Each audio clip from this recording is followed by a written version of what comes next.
Hello, this is Cash Mirage, the greatest college scam. I still remember the day my cousin Sarah called me, sobbing. "I've been going to a college that doesn't exist," she whispered through tears. At first, I thought she was having some kind of breakdown, but what she told me next made my blood run cold. Sarah had been attending Lincoln University online for 8 months. She'd paid nearly $12,000 in tuition. She'd submitted assignments, taken exams, even participated in virtual graduation ceremonies. The professors seemed real. The coursework felt legitimate. The grades appeared on official transcripts. There was just one tiny problem. None of it existed. No building, no staff, no accreditation, no real professors, just an elaborate digital theater designed to steal dreams and bank accounts. The genesis of nothing. How does someone create a university out of thin air? Meet Dr. Robert Harrison, though that wasn't his real name. Harrison was a 42-year-old insurance salesman from Detroit who'd never finished high school. But he had something far more dangerous than education: imagination and complete lack of conscience. In 2019, Harrison registered a domain name for $49. He bought stock photos of smiling students in ivy-covered buildings. He created fake faculty profiles with stolen academic credentials. Within 3 weeks, Lincoln University Online was born. The website looked flawless, professional, convincing. It promised accredited degrees in everything from business administration to criminal justice.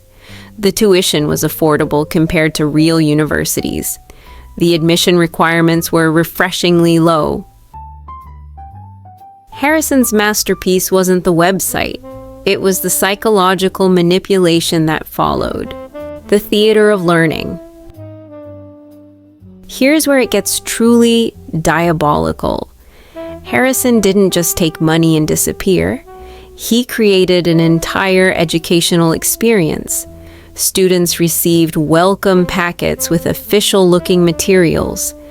They got access to online portals with course materials copied from real universities. Virtual classrooms hosted live sessions with professors who were actually Harrison and his girlfriend using different personas. They assigned homework, graded papers, even held office hours. Students felt like they were learning, growing, achieving something meaningful. Sarah told me about her favorite professor, Dr. Martinez, who taught marketing fundamentals. "He was so encouraging," she said. "He always responded to my emails within hours. He seemed to really care about my success." Dr. Martinez was Harrison sitting in his basement, switching between multiple fake identities throughout the day. The community aspect was brilliant and cruel. Students formed study groups. They celebrated each other's achievements in online forums. Some even became genuine friends, bonding over their shared educational journey. They were all unknowingly participating in the same elaborate lie. The unraveling. Everything collapsed when Jennifer Walsh, a supposed student, tried to transfer her credits to a real university. The registrar had never heard of Lincoln University Online. A simple accreditation check revealed the truth. The school didn't exist in any official capacity. Jennifer contacted other students. The horrifying reality spread like wildfire through their online community. Hundreds of people discovered they'd been living in an educational fantasy for months or even years. The emotional devastation was immediate and profound. These weren't just victims of financial fraud. Their academic achievements, their sense of progress, their hope for better futures had all been manufactured illusions. Sarah had already listed her degree on job applications. She told family members about her academic success. The shame and humiliation were overwhelming. The human cost. Let me paint you the real picture of destruction. Maria Rodriguez, a single mother from Phoenix, worked 2 jobs to afford tuition. She studied after her kids went to bed, dreaming of a better life for her family. When she discovered the truth, she'd already paid $8,000 she couldn't afford to lose. James Thompson, a military veteran using his GI Bill benefits, thought he was finally getting the education he'd always wanted. The revelation that his year of studies meant nothing sent him into a depression that lasted months. These weren't naive people. They were intelligent, motivated individuals who fell victim to an incredibly sophisticated psychological con. Harrison understood something crucial about human nature. People want to believe in their own success so badly that they'll overlook red flags. The hunt. When the story broke, law enforcement faced a unique challenge. Traditional diploma mills at least pretend to be real institutions. Lincoln University Online was pure theater, a psychological experiment in mass deception.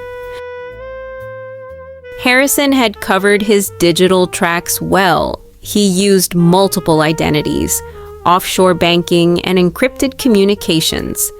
But he made one critical mistake. He got greedy. As more students enrolled, Harrison started expanding the operation. He created multiple fake universities, each with the same non-existent foundation.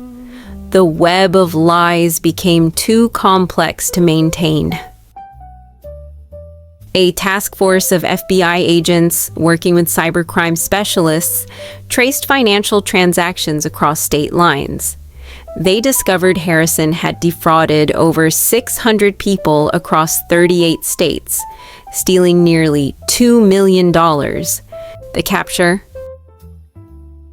They found Harrison in a rented apartment in Las Vegas, surrounded by multiple computers, fake degrees printed on expensive paper, and detailed files on every fake student.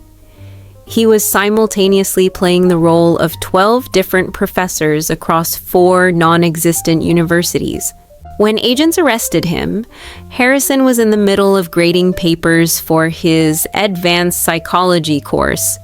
The irony was perfect and tragic. Justice and recovery. Harrison received 8 years in federal prison for wire fraud and conspiracy charges. The sentence felt inadequate to his victims, who lost not just money but faith in their own judgment. Recovery programs helped some students transfer to legitimate institutions. Others never returned to education, too traumatized by the betrayal. The psychological scars proved harder to heal than the financial losses. Sarah eventually enrolled in a real community college. It took her 2 years to trust the educational system again. She still checks accreditation status obsessively for any institution she encounters. The bigger picture. Harrison's scheme revealed something disturbing about modern education anxiety. People are so desperate for affordable, accessible higher education that they'll embrace opportunities that seem too good to be true. The victims weren't uneducated or gullible. They were nurses, mechanics, retail workers, and small business owners seeking advancement. They represented the American dream of self-improvement through education. Their vulnerability came from hope, not ignorance. The real tragedy isn't that someone created a fake university. It's that so many people were ready to believe in it because legitimate educational opportunities felt out of reach. Today, Harrison is still in prison. His victims are still rebuilding their lives and their trust. And somewhere out there, another scammer is probably registering a domain name for the next university that will never exist. The most dangerous lies aren't the ones that deceive our minds. They're the ones that exploit our dreams. If you enjoyed this video, please support the channel. Like, share, and subscribe. Please write a comment what you think about this video